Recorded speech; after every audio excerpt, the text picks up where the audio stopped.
Good afternoon. I'm Dan Harris at ABC News headquarters in New York with a digital report. Here are the developing stories that we are monitoring at this hour.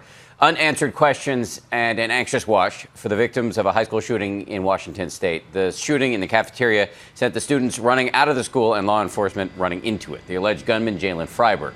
He wasn't a loner, but a popular freshman just recently named to the homecoming court. His motive not clear, but his Twitter account suggesting an emotional struggle. Friends say a romantic one. Several churches held vigils there last night, the anguished community coming together to wonder collectively why Jalen might have killed one girl, then wounded 4 other students, 2 of them his cousins, before taking his own life. And at that, high school classes have been canceled for all of next week. Next to a troubling Ebola scare overnight in New Jersey, a nurse who had been working in the Ebola wards in West Africa was diagnosed with a fever at Newark Airport upon her return Friday afternoon. She was rushed to the hospital, where several hours later, tests showed she did not have Ebola, though she remains in isolation at that hospital. Today, that nurse, Casey Hickox, published an article in a newspaper in Dallas describing her chaotic and, at times, she says, disrespectful treatment at the airport. A terrible ending, she says, to her emotionally exhausting time on the front lines of Ebola.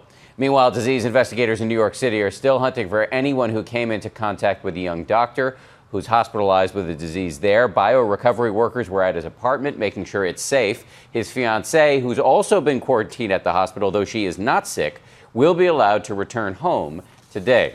And from California, a husband and wife behind bars after a deadly shooting spree. The shootings took place at 6 locations around a 30-mile area around Sacramento. The suspects now accused of stealing 2 cars, killing 2 sheriff's deputies, and injuring 2 other people. The wife was arrested in one of those stolen cars. Her husband finally caught after holding police off in a home for several hours. Police have not given any motive yet for this run of violence.